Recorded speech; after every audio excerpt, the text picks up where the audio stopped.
पिता और पुत्र और पवित्र आत्मा के नाम पर आमीन।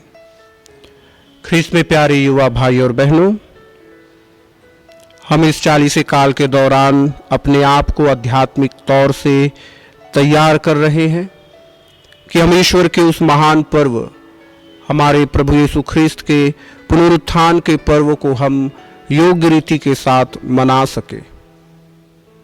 और इस तैयारी में हम कई प्रकार के धार्मिक गतिविधियों में हम भाग ले रहे हैं। हम उपवास कर रहे हैं, हम परहेज कर रहे हैं, क्रूस के रास्ते में हम भाग ले रहे हैं, हम मिस्सा बलिदान जो है उसमें शामिल हो रहे हैं। तो हम कई प्रकार से अच्छे कार्यों को करने के द्वारा हम आध्यात्मिक रूप से अपने आप को उस महान पर्व के लिए तैयार कर रहे हैं। और इस तैयारी में एक और चीज का महत्वपूर्ण हिस्सेदारी होता है, और वो है पाप स्वीकार संस्कार का। पाप स्वीकार संस्कार के द्वारा हम अपने उस चोटिल रिश्ते को ईश्वर के साथ फिर से हम चंगा करते हैं।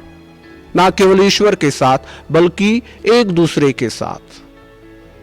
इस संस्कार के द्वारा हम अपने आत्मा की चंगाई को प्राप्त करते हैं।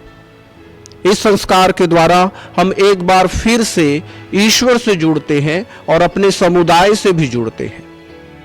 और इसलिए ये संस्कार जो है हम लोगों के लिए बहुत जरूरी है। और जैसे कि इस 40 काल में हम अपनी तैयारी कर रहे हैं, इस संस्कार को योग्य रीति से ग्रहण करने के द्वारा हम अपनी तैयारी को और भी ज़्यादा अच्छा कर सकते हैं, और भी ज़्यादा बेहतर बना सकते हैं। तो आज हम जो है इसी संस्कार पर हम जो है मनन चिंतन करेंगे। आज जो हम अपने बीच में देखते हैं, हम ये पाते हैं कि हम विश्वासियों के बीच में से इस संस्कार के प्रति जो रुझान, जो लगाव होना चाहिए था, अब वो धीरे धीरे कम होते जा रहा है। जिस प्रकार से इस संस्कार को ग्रहण करने के लिए जो पंक्तियां होनी चाहिए थी, उन पंक्तियों में जो है संख्या जो है कम होती जा रही है। लोग हिचकिचाते हैं इस संस्कार को ग्रहण करने के लिए। विशेष रूप से युवक युवतियां जो है इस संस्कार को ग्रहण करना नहीं चाहती। हो सकता है इसके कई कारण हो सकता है कि इस संस्कार के प्रति हमारे जो सोच है उस कारण से हो। लेकिन हम ये विश्वास करना है और हमें ये जानना है कि ये संस्कार जो है कोई और हमें प्रदान नहीं किया है, बल्कि ये प्रभु यीशु की इच्छा थी कि कलीसिया में ये संस्कार जो है लोगों के उत्थान के लिए, लोगों के आत्मिक भलाई के लिए रहे। और इसलिए प्रभु यीशु ने स्वयं इस संस्कार की जो है स्थापना की है, क्योंकि वे जानते थे कि इस संस्कार के द्वारा ही हम जो है अपने टूटे हुए, अपने चोटिल रिश्ते को ईश्वर के साथ और एक दूसरे के साथ जो है अच्छी तरह से बना सकते हैं। इसलिए माता कलीसिया जो है इस संस्कार पर जो है विशेष ध्यान देती है। और इस महीने संत पापा के जो विशेष मतलब है वो इसी संस्कार पर है। और वो यही कहते हैं कि इस संस्कार के द्वारा मैं जो है अपनी आत्मिक चंगाई को प्राप्त करता हूं, मेरी आत्मा जो है चंगा होती है। जिस प्रकार से एक शरीर जब बीमार होता है, जब शरीर में तकलीफ होती है, परेशानी होती है, तो हमें दवाई की जरूरत होती है ताकि हम अपने शरीर को जो है चंगा कर सके और उस स्वास्थ्य लाभ का हम आनंद उठा सके। तो ठीक उसी प्रकार से जब हमारे पापों के कारण, हमारे गलतियों के कारण हम अपनी आत्मा को हम बीमार बना देते हैं, तब हमें जो है ईश्वर की क्षमा की जरूरत होती है। वही क्षमा रूपी दवाई ही जो है हमारी आत्मा को जो है चंगाई प्रदान कर सकता है। और वो क्षमा हमें पाप स्वीकार संस्कार के द्वारा ही प्राप्त होता है। तो आइए आज के समय में और आज जो है हम विशेष रूप से इस संस्कार पर हम मनन चिंतन करें और इस संस्कार को हम योग्य रीति से और नियमित रूप से लेने के लिए हम अपने आप को तैयार करें।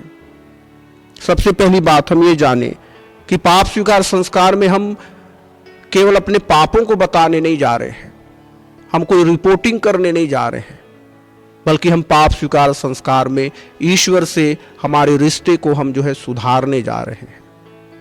ये ईश्वर की दया का एक चिन्ह है, ईश्वर की क्षमा का एक चिन्ह है जो हमें दिया हुआ है, और ईश्वर ने इसे उदारता पूर्वक हमें प्रदान किया है। लेकिन ये महान संस्कार आज हमारे बीच में ज्यादा उपयोग में नहीं लिया जा रहा है, लोग इसके फायदे को नहीं ले पा रहे हैं। तो आइए हम देखते हैं कि हमें क्यों ईश्वर की क्षमा की जरूरत है। आइए हम मनन चिंतन करते हैं कि क्यों हमें ईश्वर से मेल मिलाप करने की जरूरत है, क्यों हमारे इस शरीर को और आत्मा को, दोनों को, शरीर और आत्मा दोनों को आत्मिक चंगाई की जरूरत है। कई बार हम ये सोचते हैं कि पाप का असर केवल हमारी आत्मा पर होता है, लेकिन ये सच नहीं है। पाप का असर ना केवल हमारी आत्मा पर होता है, बल्कि पाप का असर हमारे शरीर पर होता है। जब हम पाप करते हैं, जब हम कोई गलती करते हैं जानबूझ करके, जब हम कभी किसी आज्ञा को तोड़ते हैं, तब हमारे मन में, हमारे हृदय में एक प्रकार का दबाव बनता है, हमारे मन में अपराध भाव वो उत्पन्न होता है। और जब उस पाप से, उस गलती से हमें क्षमा नहीं मिलती है, तो हम उसी अपराध बोध के साथ जीते हैं। हमारा मन वो तनाव में रहता है, एक बोझ के साथ हम जीते हैं। और जब मन तनाव में है, तब वो शरीर पर भी असर करता है। हमारी बहुत सारी बीमारियां वो केवल शरीर से ही संबंधित नहीं है, बल्कि वो हमारी आत्मा से संबंधित है, हमारे मन से संबंधित है। और इसलिए कई बार हम बहुत सारे इलाज करते हैं अपने शरीर को चंगा करने के लिए, लेकिन दवाई लेने के बावजूद भी, इलाज करवाने के बावजूद भी, ना तो वो दवाई असर करता है, ना वो इलाज असर करता है, क्योंकि उस बीमारी का जड़ वो शरीर नहीं है, बल्कि कहीं और है।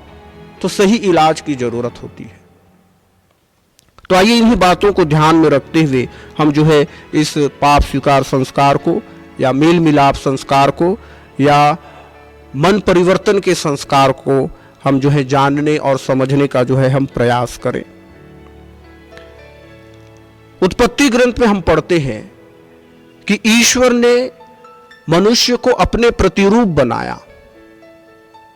और ईश्वर को क्या जरूरत थी हम मनुष्यों को बनाने की? वचन कहता है हम ईश्वर के प्रतिरूप बनाए गए हैं। तो ईश्वर को मनुष्यों की कोई जरूरत नहीं है, या कोई जरूरत आने पर ईश्वर ने मनुष्य की रचना नहीं की, बल्कि हम ईश्वर के प्रेम से जन्म लिए हैं। ईश्वर प्यार है, ईश्वर प्रेम है, और वो प्रेम हमेशा सृजनात्मक होता है। अच्छी चीजों को प्रेम जन्म देता है। तो उसी प्रेम से हम मनुष्य जन्म लिए हैं, आप और मैं जन्म लिए हैं। हम ईश्वर के प्रेम से आए हुए हैं। और जब हम कहते हैं और जब पढ़ते हैं कि ईश्वर ने हमको अपने प्रतिरूप बनाया, यानी हम ईश्वर की तरह बनाए गए हैं, ईश्वर जैसा है हम उसी तरह बनाए गए हैं। और ईश्वर कौन है? ईश्वर प्रेम है, ईश्वर पवित्र है, ईश्वर भला है, ईश्वर अच्छा है। तो अगर आप और मैं ईश्वर से आए हुए हैं, तो वही प्रेम हमारे अंदर है, वही भलाई और अच्छाई हमारे अंदर है, वही पवित्रता हमारे अंदर है। तो कहने का मतलब यह है कि हमारा जो वास्तविक स्वभाव है, हमारा जो ओरिजिनल नेचर है, वो प्रेममय है, वो पवित्रता से भरा हुआ है, वो अच्छाइयों से भरा हुआ है। तो ये हम हैं। और इसलिए ईश्वर कभी नहीं चाहता कि हम नष्ट हो जाएं या बर्बाद हो जाएं या हम खराब हो जाएं। ईश्वर कभी नहीं चाहता, और वो हर संभव प्रयास करता है कि हम खराब ना हो, हम नष्ट ना हो, हम बर्बाद ना हो। तो हम ईश्वर की ओर से आए हुए हैं। तो पवित्रता हमारा वास्तविक स्वभाव है, प्रेम हमारा वास्तविक स्वभाव है। ना केवल हमारी आत्मा, बल्कि हमारा ये शरीर भी वही प्रेम, वही पवित्रता का जो है घर होना है, क्योंकि हमारी उत्पत्ति जो है वही प्रेम और पवित्रता से जो है हुई है। संत पौलुस जो है कुरिन्थियों के नाम अपने दूसरे पत्र में इसी बात को कहते हैं। अध्याय 6 पद संख्या 16 से 18 में हम पढ़ते हैं, ईश्वर के मंदिर का देव मूर्तियों से क्या समझौता, क्योंकि हम जीवंत ईश्वर के मंदिर हैं, जैसा कि ईश्वर ने कहा है, मैं उनके बीच निवास करूंगा, उनके साथ चलूंगा, मैं उनका ईश्वर हूंगा, वे मेरी प्रजा होंगे। इसलिए दूसरों के बीच से निकलकर अलग हो जाओ और किसी अपवित्र वस्तु का स्पर्श मत करो। तो संत पौलुस स्पष्ट रूप से कह रहे हैं कि हम ईश्वर के मंदिर हैं। हमारा ये शरीर जो है वो ईश्वर का मंदिर है, और इस मंदिर में ईश्वर जो है निवास करना चाहता है, वो हमारे साथ रहना चाहता है, वो हमारे साथ चलना चाहता है। और वही ईश्वर यही कह रहा है कि हम जो है अपने आप को दूसरों से अलग कर ले। किन लोगों से अलग कर ले, किन चीजों से अलग कर ले? वे चीजें जो अपवित्र हैं, वे चीजें जो हमें अपवित्र करती हैं, वे चीजें जो हमें पाप करने के लिए प्रेरित करती हैं, वे चीजें जो हमें अशुद्ध करती हैं। ईश्वर कह रहे हैं संत पौलुस के माध्यम से कि हम अपने आप को उन चीजों से, उन लोगों से निकाल कर अलग कर लें और किसी भी अपवित्र वस्तु का स्पर्श ना करें। ईश्वर ये हमसे चाह रहा है, वो इसलिए क्योंकि हम पवित्रता में बनाए गए हैं, प्रेम में बनाए गए हैं, और हम अपने आप को ऐसी जगह में, ऐसे लोगों के बीच में, ऐसे चीजों के बीच में ना रखें जिसके कारण हम अपवित्र हो जाएं। और यहीं पर ईश्वर कहते हैं कि तब मैं तुम्हारा ईश्वर हूंगा, मैं तुम्हारा पिता हूंगा और तुम मेरी जो है संतान होगे। तो ये हमारा शरीर, ये हमारा आत्मा ईश्वर का मंदिर है, और ये पवित्र है, इसमें ईश्वर निवास करता है। तो हम इसको अपवित्र नहीं कर सकते, इसको हम अशुद्ध नहीं कर सकते। और आगे हम पढ़ते हैं, संत पेतरुस जो है अपने पहले पत्र में कहते हैं कि हम लोग कौन हैं, हमारा असली पहचान क्या है। संत पेतरुस अपने पहले पत्र अध्याय 2 पद संख्या 9 में कहते हैं, आप लोग चुने हुए वंश हैं, राजकीय याजक वर्ग हैं, पवित्र राष्ट्र हैं तथा ईश्वर की निजी प्रजा हैं। तो ईश्वर ने हमें जो है विशेष रूप से चुना हुआ है, और हम चुने जाने के कारण ईश्वर के अपने व्यक्तिगत लोग बन गए हैं। विशेष रूप से बपतिस्मा के द्वारा जब हम पवित्र त्रित्व के नाम से बपतिस्मा ग्रहण करते हैं और उन पर अपना विश्वास प्रकट करते हैं, तो ईश्वर हमें यही कहता है कि तुम मेरी चुनी हुई प्रजा हो, मेरे याजकीय वर्ग हो, मेरे पवित्र राष्ट्र हो, पवित्र राष्ट्र हो। और इस राष्ट्र से, इस चुने हुए लोगों से ईश्वर चाहता क्या है? जिससे आप उसके महान कार्य का बखान करें, क्योंकि हम लोग जो है अंधकार से हमको निकाला गया है और ईश्वर की अलौकिक ज्योति में बुलाया गया है। तो ईश्वर ने हमें चुना है, ईश्वर ने हमें अपना बनाया है, अपनी प्रजा बनाया है, अपना संतान बनाया है, ताकि हम अपने द्वारा, अपने जीवन के द्वारा, अपने शरीर और आत्मा के द्वारा ईश्वर के महान कार्य का बखान कर सके। तो हमें यह शरीर मिला है, हमें सोचने समझने की बुद्धि और ज्ञान मिला है, शक्ति मिला है। इसका और कोई कार्य नहीं है। इसके द्वारा, अपने शरीर के द्वारा, अपने ज्ञान और बुद्धि के द्वारा हमें ईश्वर के महान कार्य का बखान करना है। तो इसके अलावा अगर हम कुछ करते हैं तो फिर वो गलत होता है। तो हमें इन बातों को ध्यान में रखना है। और संत पौलुस आगे भी जो है अपने पत्र में यही बात को बार बार दोहरा कर कहते हैं, क्या आप लोग ये नहीं जानते कि आपका शरीर पवित्र आत्मा का मंदिर है? हमारा ये शरीर पवित्र आत्मा का मंदिर है और वह आप में निवास करता है। ईश्वर हम में निवास करता है, इस मंदिर में निवास करता है। और आपको यह जो है ईश्वर से प्राप्त हुआ है। तो ये शरीर है, ये आत्मा है, ये ईश्वर से हमें प्राप्त हुआ है। ईश्वर ने इस शरीर को बनाया है। और वे आगे कहते हैं, चूंकि ये ईश्वर से हमें मिला हुआ है, ईश्वर ने इसे गढ़ा है, ईश्वर ने इसे बनाया है, चाहे वो हमारा शरीर हो या हमारी आत्मा हो। संत पौलुस कहते हैं कि इस पर आपका कोई अधिकार नहीं है। तो इस शरीर पर हमारा कोई अधिकार नहीं है।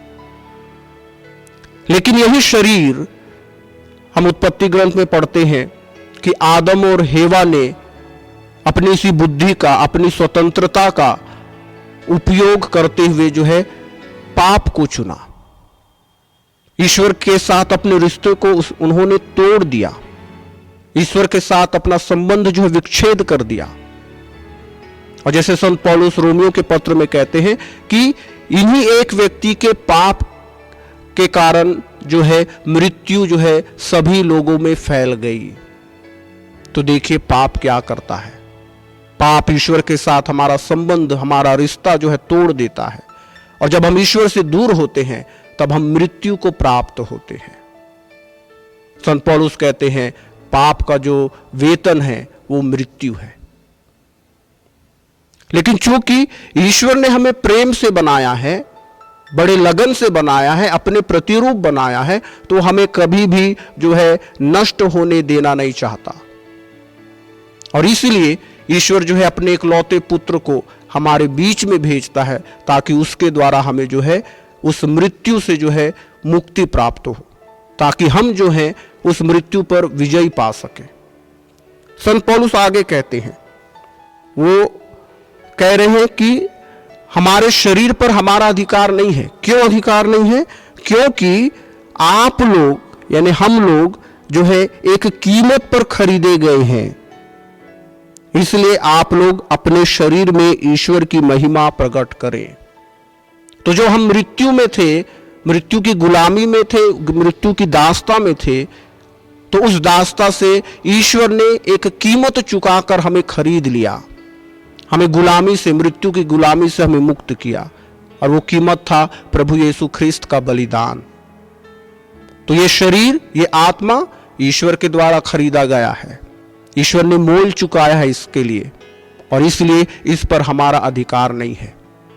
तो इस शरीर का और इस आत्मा का कार्य क्या है कि इस शरीर के द्वारा हम ईश्वर की महिमा को प्रकट करें।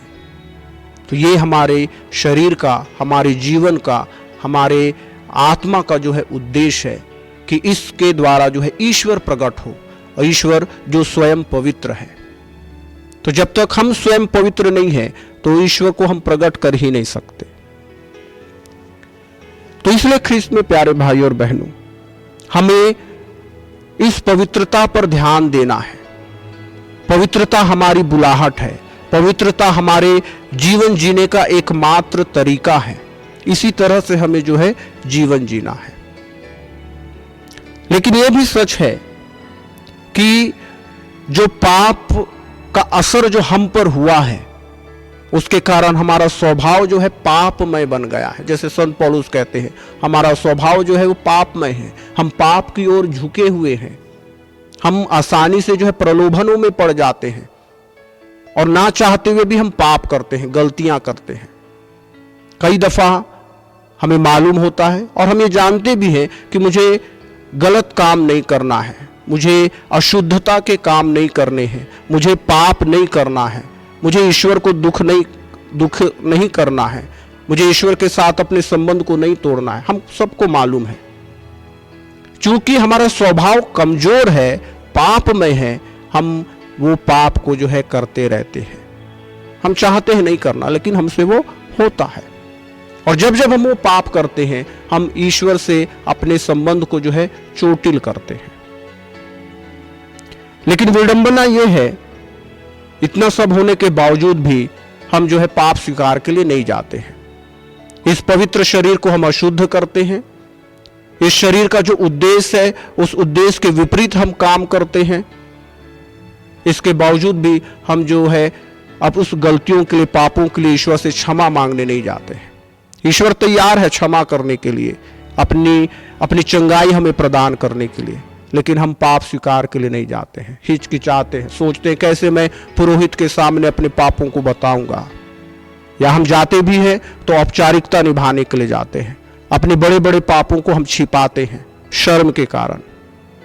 शर्म जो है वो पाप का एक प्रभाव है, फल है, लेकिन जब तक उस पाप से हमें क्षमा नहीं मिलेगी, हम उस शर्म से जो है निजात नहीं पा सकते।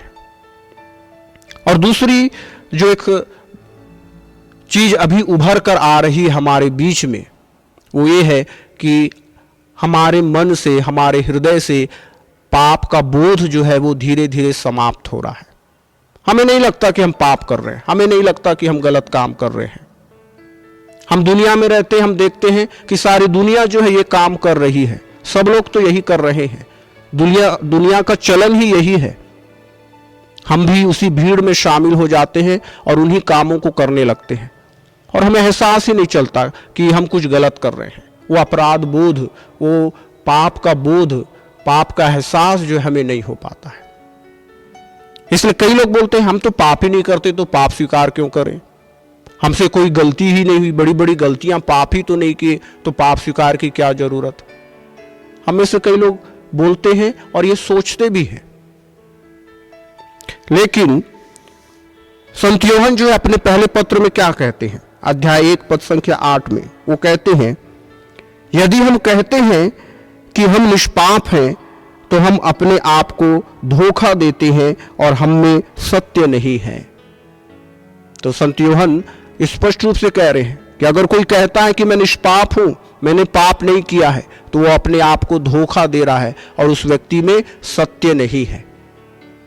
और यही बात को वे पद संख्या 10 में जो है दोहराते हुए कहते हैं, यदि हम कहते हैं कि हमने पाप नहीं किया तो हम उसे झूठा सिद्ध करते हैं और उसका सत्य हम में नहीं है। तो संत यूहन्ना स्पष्ट रूप से कह रहे हैं कि इस दुनिया में कोई भी मनुष्य जो है बिना पाप किए नहीं है। हम सभी पाप करते हैं, चाहे जानबूझ करके या फिर अनजाने में, लेकिन हमसे पाप होता है।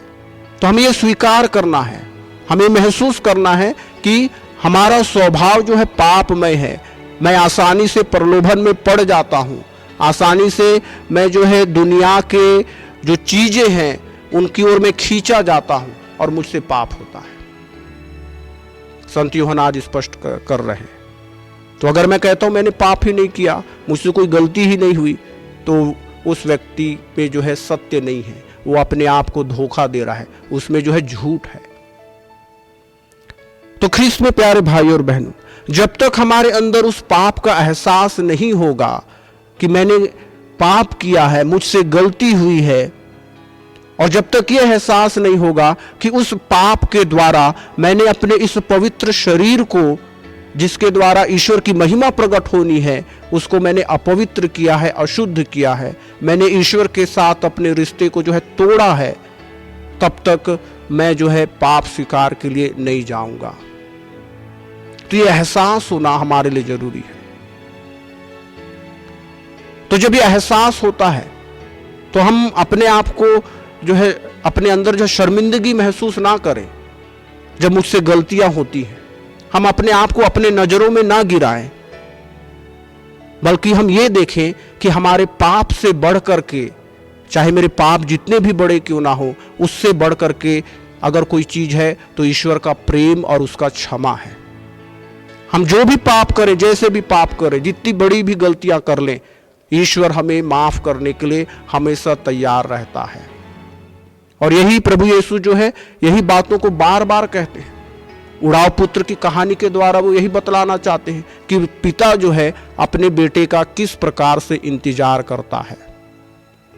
और यही बात वो कहते हैं जब वो ये कहते हैं कि एक चरवाहे का, एक गडेरिये का जब एक भेड़ खो जाता है तो गडेरिया 99 चरवाहों को वहीं रख देता है और एक भेड़ के पीछे जो खो गई थी उसे ढूंढने के लिए जाता है। तो ईश्वर हमको कभी भी नष्ट होने नहीं देगा, हमें पाप के द्वारा हमें कभी भी बर्बाद होने नहीं देगा। उसके हृदय का द्वार जो है हमारे लिए हमेशा खुला रहेगा। हम अपनी गलतियों को एहसास करें, उसमें शर्मिंदगी महसूस करने की बात नहीं है। हम अपने आप को अपनी नजरों में ना गिराएं, क्योंकि ईश्वर की क्षमा हमारे लिए मौजूद है और ईश्वर हमें हमेशा एक और मौका, एक दूसरा मौका जो है देने के लिए तैयार रहता है। तो वो अपनी गलतियों का, पापों का एहसास होना है, पश्चाताप की भावना होनी है, हमारे अंदर उन गलतियों के लिए जो है दुख का भाव होना है, और साथ ही साथ ईश्वर की क्षमा पर, उसके करुणा पर, उसके प्रेम पर हमें जो है दृढ़ भरोसा रखना है। और यकीन मानिए, ईश्वर की क्षमा, करुणा, प्रेम का अगर कोई चिन्ह हमारे बीच में मौजूद है तो वो है पाप स्वीकार संस्कार। तो हम इसे लेने के लिए हिचकिचाए नहीं। ये ईश्वर की कृपा का एक धारा है जो निरंतर कलीसिया में बह रहा है, लेकिन हम उसको जो है स्वीकार करने के लिए हिचकिचा रहे हैं, उनसे दूर हो रहे हैं। तो ख्रिस्त में प्यारे भाई और बहनों, हम इसी भाव के साथ जो है इस संस्कार को जो है ग्रहण करने के लिए जो है हम अपने आप को जो है तैयारी करें, और हम ये जाने और ये समझें, क्योंकि जैसे मैंने कहा, हमें हमारे गलतियों और पापों का एहसास नहीं होता है। शायद इसलिए क्योंकि मुझे उन पापों के बारे में अच्छी तरह से जानकारी नहीं है, या इसलिए कि जो दुनिया उन चीज़ों को जो है सकारात्मक रूप से हमारे सामने प्रकट कर रही है, तो हम सोचते हैं ये चीज़ें अच्छी हैं। तो आइए हम देखते हैं कि संत पौलुस जो है शरीर के किन पापों के बारे में जो है हमको अवगत कराते हैं, जिनके कारण हम जो है ईश्वर के महिमा से, ईश्वर के राज्य से जो है वंचित हो सकते हैं। गलातियों के पत्र में लिखा है, अध्याय 5 पद संख्या 19 में, शरीर के कुकर्म प्रत्यक्ष हैं, अर्थात व्यभिचार, अशुद्धता, लंपटता, मूर्ति पूजा, जादू टोना, बैर, फूट, ईर्ष्या, क्रोध, स्वार्थपरता, मनमुटाव, दलबंदी, द्वेष, मतवालापन, रंगलिया और इस प्रकार की बातें। वे आगे कहते हैं, मैं आपसे कहता हूं, आप लोगों से कहता हूं, जो इस प्रकार का आचरण करते हैं वे ईश्वर के राज्य के अधिकारी नहीं होंगे। हम अपने दैनिक जीवन में या आज तक के जीवन में हम इन पापों को कई बार करते आ रहे हैं, इन्हीं पापों के बीच में हैं। हम मन से, अपने कार्यों से हम व्यभिचार करते रहते हैं। हमारे मन और हृदय में एक दूसरे के प्रति बैर है, हम एक दूसरे को देख नहीं पाते हैं, एक दूसरे की तरक्की को हम देख नहीं पाते हैं। हमारे मन में ईर्ष्या की भावना रहती है। हम अपने जीवन में चीजों को हासिल करने के लिए शॉर्टकट अपनाते हैं, झाड़ फूक, जादू टोना के पीछे जाते हैं, ताकि हम जो चाह रहे वो हमें जल्दी और तुरंत मिले। हम एकमात्र ईश्वर को हम त्याग देते हैं। एक दूसरे के प्रति हमारे मन में जो है मुटाव होता है। हम दलबंदी बना करके रहते हैं, मैं इस ग्रुप का हूं, मैं उस ग्रुप का हूं, मैं इस क्षेत्र से बिलोंग करता हूं, हम लोग इस क्षेत्र से, इस संस्कृति से हम बिलोंग करते हैं, ये हमारा ग्रुप है। हमारे बीच में ये सब चीज होता है, हम ये सब चीज करते हैं, इन्हीं चीजों के साथ हम जी रहे हैं। और आगे वो क्या, कौन कौन सी बातें कहते हैं, द्वेष, मतवालापन, रंगलिया, हम इन्हीं चीजों में जी रहे हैं। हम जो दुनिया हमें जो आकर्षित चीजें देती हैं, हम उनके पीछे जो भाग रहे हैं। हम मौज और मस्ती का जीवन ही जो है हम जीना चाहते हैं। संत पौलुस कहते हैं, जो इस प्रकार का आचरण करते हैं वे ईश्वर के राज्य के अधिकारी नहीं होंगे। और कुरिन्थियों के नाम पहले पत्र में संत पौलुस कहते हैं, अध्याय 6 पद संख्या 9 और 10 में, अन्याय करने वाला ईश्वर के राज्य का अधिकारी नहीं होगा। और वही चीजों को दोहराते हुए कहते हैं, व्यभिचार, परस्त्रीगामी, पुरुषगामी, चोर, लोभी, शराबी, निंदक और धोखेबाज ईश्वर के राज्य के अधिकारी नहीं होंगे। हम इन्हीं चीजों के साथ जी रहे हैं, व्यभिचार के साथ, चोरी, लोभपन, शराब का सेवन, हम इन्हीं चीजों को कर रहे हैं। संत पौलुस स्पष्ट रूप से कह रहे हैं कि वे लोग ईश्वर के राज्य के अधिकारी नहीं होंगे। तो हम कब अधिकारी नहीं होंगे? क्योंकि दूसरी ओर हम पढ़ते हैं रोमियो के नाम संत पौलुस के पत्र में, जहां पे अध्याय 5 में जो पूरा जो अध्याय 5 है, वहां पे संत पौलुस स्पष्ट रूप से कहते हैं कि एक मनुष्य के द्वारा पाप जो है इस दुनिया में आया, एक मनुष्य के द्वारा ईश्वर के साथ हमारा रिश्ता टूटा, लेकिन उस पाप से बढ़कर ईश्वर का प्रेम था और वही ईश्वर ने अपने इकलौते बेटे प्रभु यीशु ख्रिस्त को भेजा और इस एक मनुष्य और ईश्वर जो हमारे प्रभु यीशु ख्रिस्त है, उनके द्वारा हमें पाप से जो है मुक्ति मिल गई है। तो पाप से अगर हमें मुक्ति मिल गई है तो संत पौलुस आगे कहते हैं अध्याय 6 पद संख्या 1 में वो कहते हैं कि इसका मतलब यह है कि हमें पाप करते रहना चाहिए। तो कहते हैं नहीं, हमें पाप नहीं करते रहना चाहिए। तो संत पौलुस स्पष्ट रूप से जो है इसी बात को जो है रोमियो के नाम अपने पत्र में कहते हैं। वे कहते हैं, क्या इसका अर्थ यह है कि हमें पाप करते रहना चाहिए ताकि अनुग्रह में वृद्धि हो? एकदम नहीं। हम सब के सब पाप की ओर से मर चुके हैं, तो हम अब कैसे पाप में जीते रहेंगे? क्या आप लोग यह नहीं जानते कि ईसा मसीह का जो बपतिस्मा हम सबको मिला है वह उसकी मृत्यु का बपतिस्मा है? हम उसकी मृत्यु का बपतिस्मा ग्रहण कर उनके साथ दफनाए गए हैं कि जिस तरह मसीह पिता के सामर्थ्य से मृतकों में से जी उठे हैं, उसी तरह हमें भी एक नया जीवन जी पाए। आगे वे कहते हैं, यदि हम उनके साथ मरकर उनके साथ एक हो गए हैं तो हमें भी उन्हीं की तरह ही जीना चाहिए। हमें भी उन्हीं की तरह जीना चाहिए। हमें कभी नहीं भूलना चाहिए कि हमारा पुराना स्वभाव उन्हीं के साथ क्रूस पर चढ़ाया जा चुका है, जिससे पाप का शरीर मर जाए, जिससे पाप का शरीर मर जाए और हम फिर पाप के दास ना बने, क्योंकि जो मर चुका है वह पाप की गुलामी से मुक्त हो गया है। तो संत पौलुस स्पष्ट रूप से कह रहे हैं कि प्रभु यीशु ने अपने जीवन को बलि चढ़ा करके, अपने आप को अर्पित करके हमें मुक्ति प्रदान की है। हमारा जो पुराना स्वभाव है जो था वो जो है क्रूस पर चढ़ाया गया है, तो हमें एक नया स्वभाव मिला है। हम पाप की दासता से जो है मुक्त हो चुके हैं। लेकिन जब हम इन चीजों को करते रहेंगे जो संत पौलुस गलातियों के पत्र में और कुरिन्थियों के पत्र में कह रहे हैं, अगर हम उन्हीं चीजों को करते रहेंगे तो हम ईश्वर के राज्य के अधिकारी नहीं बन पाएंगे। जब हमें मुक्ति मिली है, जब ईश्वर चाहता है, तो फिर हम क्यों इस प्रकार का जीवन जीते हैं? लेकिन जब हम अपनी उन्हीं गलतियों का एहसास करते हैं, जब हमारे मन में इन गलतियों के प्रति सच्चा पश्चाताप उत्पन्न होता है, ये जानकर कि इन गलतियों के द्वारा मैंने ईश्वर को दुख दिया है, कष्ट पहुंचाया, अपने संबंध को तोड़ा है, और जब हम लौट कर वापस आते हैं तो हम पाते हैं कि ईश्वर एक भले पिता की भांति वहीं पर खड़ा होकर के मेरा और आपका इंतजार कर रहा है।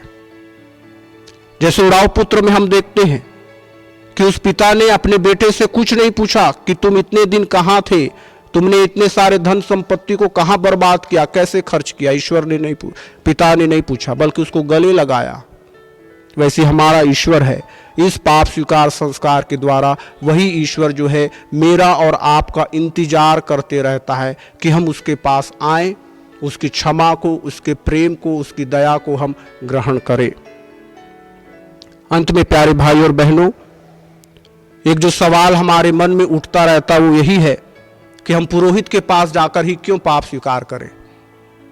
मैं क्यों सीधे ईश्वर से जो है क्षमा जो है प्राप्त नहीं कर सकता? क्यों मुझे एक पुरोहित को जो है अपने पाप को बताना है? बाइबल में हम देखते हैं जहां पे कहा गया है कि केवल ईश्वर जो है पाप की क्षमा जो है दे सकता है, तो फिर पुरोहित के पास जाकर के अपने पापों को क्यों स्वीकार करना? यह सवाल उठता है। कई लोगों के मन में भी ये हिचक होगा, अगर मैं एक पुरोहित के पास जाऊंगा और अपने पापों को बताऊंगा तो मेरे बारे में क्या सोचेगा? मैं कैसे, जिनके साथ मेरा रिश्ता जो है बाहर में इतना अच्छा है, पुरोहित के साथ मेरा संबंध इतना अच्छा है, वो मुझे इतना अच्छा व्यक्ति समझते हैं, अगर मैं पाप स्वीकार में उनको बताऊंगा कि मैंने ये गलतियां की है, मैंने पाप किया है, तो फिर फादर मेरे बारे में क्या सोचेंगे, पुरोहित मेरे बारे में क्या सोचेंगे। तो हमारे मन में बहुत सारी चीजें रहती हैं जिसके कारण हम जो है पाप स्वीकार नहीं करते हैं।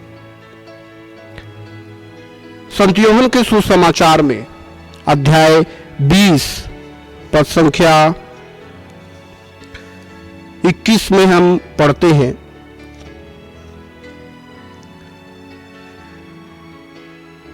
ईसा ने, तो ये वो समय है जब ईसा जो है पुनर्जीवित हो गए थे और शिष्य लोग एक कमरे में मौजूद थे। उस कमरे में यीशु पहुंचते हैं और उसके बाद वो कहते हैं कि तुम्हें शांति मिले, और वो कहते हैं कि जिस प्रकार पिता ने मुझे भेजा उसी प्रकार मैं तुम्हें भेजता हूं। तो यीशु जो है प्रेरितों से कह रहे हैं कि जिस प्रकार पिता ने मुझे भेजा है वैसे मैं तुम्हें भेजता हूं। और ये कहने के बाद ईसा ने उन पर फूंक कर कहा, पवित्र आत्मा को ग्रहण करो। तो प्रभु यीशु उन्हें पवित्र आत्मा प्रदान कर रहे हैं और वो क्या कहते हैं, तुम जिन लोगों के पाप क्षमा करोगे वे अपने पापों से मुक्त हो जाएंगे, और जिन लोगों के पाप क्षमा नहीं करोगे वे अपने पापों से बंधे रहेंगे। तो यीशु जो है पाप क्षमा कर सकते हैं क्योंकि वो ईश्वर है और केवल ईश्वर जो है पाप क्षमा कर सकता है। लेकिन वही ईश्वर, वही प्रभु यीशु अपने उसी अधिकार को फूंक करके पवित्र आत्मा के द्वारा अपने प्रेरितों को प्रदान कर रहे हैं, ताकि उन प्रेरितों के द्वारा उनकी क्षमा की धारा लोगों तक, विश्वासियों तक जो है पहुंचती रहे। तो ये जो है प्रभु यीशु ने अधिकार जो है इन प्रेरितों को दिया है, और वो प्रेरित जो है अपने उत्तराधिकारियों को वो वही अधिकार जो है प्रदान करते आ रहे हैं। जो भी धर्माध्यक्ष हैं उनको ये अधिकार मिला है, जो पुरोहित है उनको ये अधिकार जो है दिया गया है।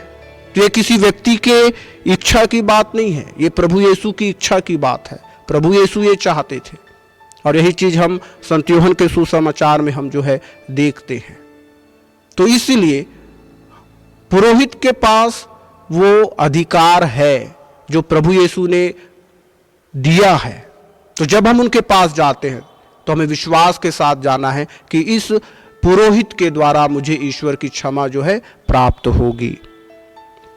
अंत में याकूब के पत्र में हम देखते हैं अध्याय 5 पद संख्या 14 से संत याकूब कहते हैं, कोई अस्वस्थ हो तो वो कलीसिया के अध्यक्षों को बुलाए और वे प्रभु के नाम पर तेल का विलेपन करने के बाद उनके लिए प्रार्थना करेंगे।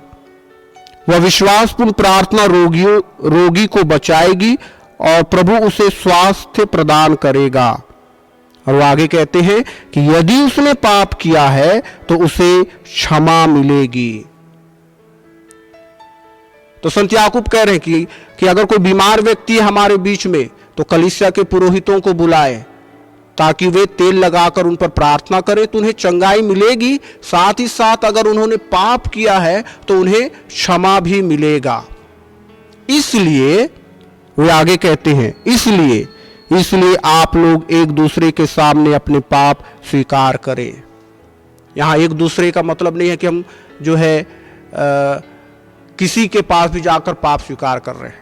अगर मैंने किसी व्यक्ति के साथ कुछ किया है तो ठीक है, मैं उसके पास जाकर के जो है उनसे क्षमा मांग सकता हूं। लेकिन आधिकारिक तौर पर अगर मुझे पाप क्षमा चाहिए तो मुझे कलीसिया के पुरोहितों को बुलाना है और उनके पास जो है अपने पाप को जो है स्वीकार करना है। और अंत में महत्वपूर्ण बात वो ये कि एक पुरोहित जो है वो भी एक इंसान है, उसके अंदर भी कमजोरियां हैं। जैसे बाकी लोग अपने जिन कमजोरियों से जूझ रहे हैं, जिन पापों से जूझ रहे हैं, पुरोहित भी एक इंसान होने के नाते उन्हीं कमजोरियों और उन्हीं पापों से वो भी जूझता है। तो जब आप उस पुरोहित के पास जाकर के अपनी दशा को बताते हैं, अपने पाप की दशा को बताते हैं, तो वो पुरोहित आपके हालत को बहुत अच्छी तरह से समझेगा, क्योंकि वो भी इंसान है, वो भी इन्हीं चीजों से गुजरता है। तो वो आपके साथ जो है एक सांत्वना भरा रिश्ता बनाए रखेगा, वो आपको समझेगा। और जो ईश्वरीय कृपा उसे मिली हुई है, उस ईश्वरीय कृपा से आपको जो है एक सही मार्गदर्शन प्रदान कर पाएगा, आपको पश्चाताप की ओर, पछतावे की ओर जो है लेकर के जाएगा। और वो पुरोहित ये भी जानता है कि वो भी पापी व्यक्ति है, तो इसलिए हमें एक पुरोहित के सामने अपने पापों को स्वीकार करने में कोई हिचक, कोई शर्म जो है नहीं होनी चाहिए, क्योंकि वो भी दुर्बल इंसान है और वो हमारी दुर्बलता में जो पाप स्वीकार ग्रहण करते हैं उनमें वो अपनी दुर्बलता को भी देखता है। और दूसरी महत्वपूर्ण बात कि हर एक पुरोहित जो है अपने अभिषेक के द्वारा जो उसे अधिकार प्राप्त हुआ है, वो इससे भी बंधा हुआ है कि वो किसी भी व्यक्ति के पापों को जो उस व्यक्ति ने पाप स्वीकार में स्वीकार किया है उसको कहीं भी खोलेगा नहीं, चाहे उसके लिए कोई भी कीमत उसको चुकानी पड़े, वो उन बातों को अपने तक ही सीमित रखेगा। तो ये प्रतिज्ञा जो है उसे मिली हुई है। तो पुरोहित किसी के पापों को किसी के सामने भी कभी भी किसी भी अवस्था में जो है नहीं बताता है।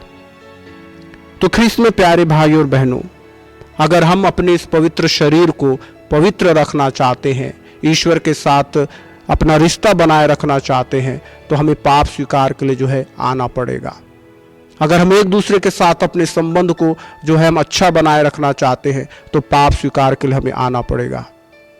पाप स्वीकार का एक महत्वपूर्ण भाग ये भी है, जब हम पाप करते हैं तो हम एक दूसरे के साथ अपने रिश्ते को हम तोड़ देते हैं, खराब करते हैं। हमारा कम्युनियन जो है एक दूसरे के साथ वो जो है टूट जाता है। और हम पवित्र यूखरिस्ट को भी अंग्रेजी में जो है कम्युनियन कहते हैं। तो एक और जब हमारा एक दूसरे के साथ कम्युनियन ठीक नहीं है, उसको मैंने तोड़ा है, चोटिल किया है, दुखित पहुंचाया है बड़े बड़े पापों के द्वारा, तब मैं उस अवस्था में रहकर कैसे जो है इस कम्युनियन को ग्रहण कर सकता हूं। इसलिए कहा जाता है कि अगर मैंने कोई बड़े पाप किए हैं तो मैं जब तक उनको पाप स्वीकार में नहीं बताता हूं, उनके लिए पश्चाताप नहीं करता हूं, तब तक मैं कम्युनियन को, ईश्वर के शरीर को जिसके द्वारा हम सभी जुड़े हुए हैं, उसको ग्रहण नहीं कर सकते हैं। अंत में प्यारे भाई और बहनों, हम ईश्वर के इस महान उपहार को जो पाप स्वीकार संस्कार के रूप में हमारे बीच में उपस्थित है, उसको हम भरपूर उपयोग करें और ईश्वर के साथ और एक दूसरे के साथ हम जुड़े रहें। इसी चालीसा काल में हमारे लिए पाप स्वीकार जो है एक बहुत बड़ा मददगार है, एक अच्छा साधन है। हम उसका उपयोग करें और इसका लाभ जो है हम अपने जीवन भर जो है लेते रहे। ईश्वर की क्षमा, ईश्वर के प्रेम और ईश्वर की पवित्रता को अपने अंदर बनाए रखने के लिए। आमीन।